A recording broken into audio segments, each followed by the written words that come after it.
आखिरी खत। तुम्हारे नाम का आखिरी खत न जाने कितनी बार लिखा मिटाया।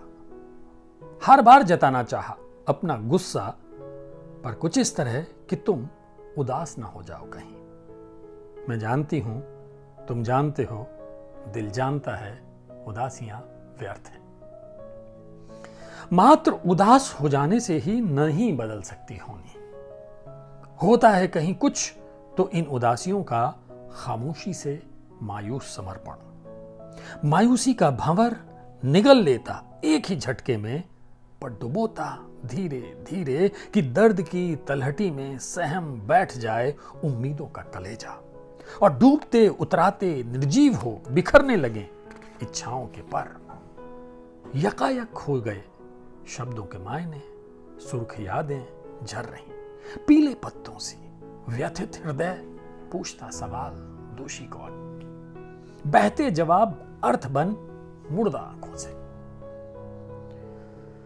अथाह सागर, खोया किनारा, हथप्रभ लहरें न समझ सकी कब लौटने लगे शिकायतों के पांव। अनधिकृत क्षेत्र में प्रवेश वर्जित देख ठगी सी खड़ी एक बंद मुट्ठी में अब तक भौचक। आखिरी खत कसमसाया सा और पुर्जा हो गलता रहा वहीं। इधर टुकड़ा टुकड़ा मन फैलने लगा कागजों पर। आखिरी खत बड़ा मुश्किल होता है, आखिरी खत लिखना।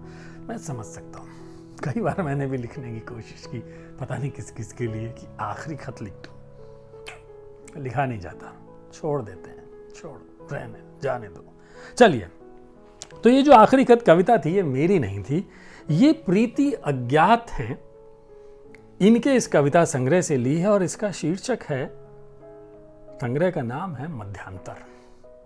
हम तो आखिरी की बात कर रहे थे और कविता संग्रह तो मध्यांतर की बात कर रहा है, इसीलिए कहते हैं अंत होता नहीं है प्रेम में। चलिए एक और कविता लेते हैं, इसका शीर्षक है जिंदगी।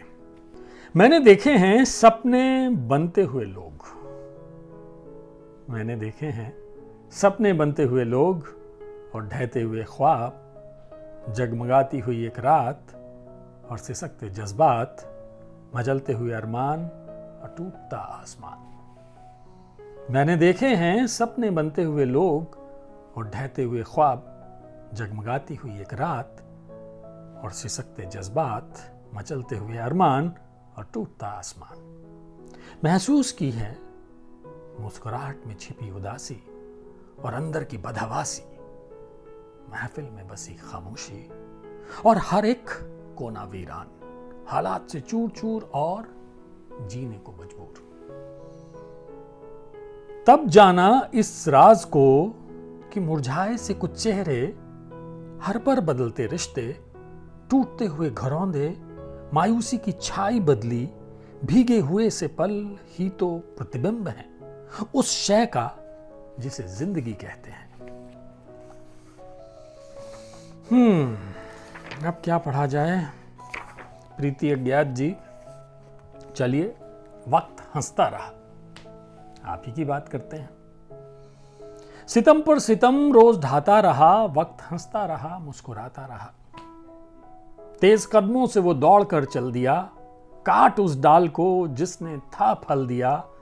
घर ये हैरान है, सब परेशान हैं, आखिर जख्मों को क्यों नोच खाता रहा। वक्त हंसता रहा। अपनी मिट्टी को छोड़ा शहर के लिए, चांद निकला था बस एक पहर के लिए। वो आसमां की उड़ानों में मशगूल था, बूढ़ा बरगद कहीं बड़बड़ाता रहा। वक्त हंसता रहा। जो मायूस ख्वाहिश दबी थी कहीं, सहमी अब दुब के छुपी है यहीं। जब से जाना ये मौत तेरे फरमान को, दिल सीने से निकला और जाता रहा। वक्त हंसता रहा, मुस्कुराता रहा। अब क्या किया जाए? एक आखिरी चीज मैं पढ़ दूं, क्योंकि मसला मध्यांतर का है, तो मृत्यु की बात करना तो ठीक नहीं है। चलिए, और कुछ नहीं, ये कविता सुना देता हूं। तुम्हें खोने का दर्द अब भी रुलाता है मुझे, तुम्हें खोने का दर्द अब भी रुलाता है मुझे, यूं कहने को तुम मेरे हुए ही कब। नर्म एहसास कोई रूह में सलामत था कहीं, कुछ खूबसूरत लम्हे अनायास ही मुस्कुराते थे मुझसे होकर। तुम्हें खोने का दर्द अब भी रुलाता है मुझे, यूं कहने को तुम मेरे हुए ही कब। नर्म एहसास कोई रूह में सलामत था कहीं, कुछ खूबसूरत लम्हे अनायास ही मुस्काते थे मुझसे होकर। एकांत में भी सुनाई देती थी तेरे कदमों की आहट, तस्वीरों में गूंजती रही अपनी हंसी।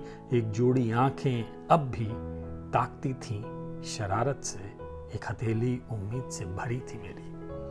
वही नाम, वही शहर, वही तस्वीरें, वही मुस्कान, सब कुछ यथावत। गुम हुआ है कहीं तो इन सब में छुपा मेरा वजूद, जो आज भी रोता है फूट फूट कर रोजाना अपने न होने के गम में। अब रोज ही अकेले तय कर लेती हूं हर दूरी, कि खुद से हारी हूं जिंदगी से नहीं। एक इंतजार, एक दर्द, एक मायूसी, एक बेबसी, और इन सब में लिपटी वही चिर पर चिर कसमसाहट। अब भी ले रही सांसें इसी अफसोस के साथ, काश तुम समझ पाते कि कुछ नहीं चाहती कोई औरत सिवाय एक तसल्ली के। तो प्रीति अज्ञात जी का ये कविता संग्रह है मध्यांतर, जिसमें से मैंने ये कुछ खूबसूरत सी कविताएं पढ़ी। मुझे पढ़ने में बहुत आनंद आया। आप देख सकते हैं मेरे एक्सप्रेशन से, जब मुझे कोई चीज़ अच्छी लगती है तो मैं आपको सुनाता हूँ, प्रेजेंट करता हूँ। उम्मीद है आपको भी ये कविताएं पसंद आई होंगी। आज के लिए बस इतना ही। बहुत बहुत शुक्रिया।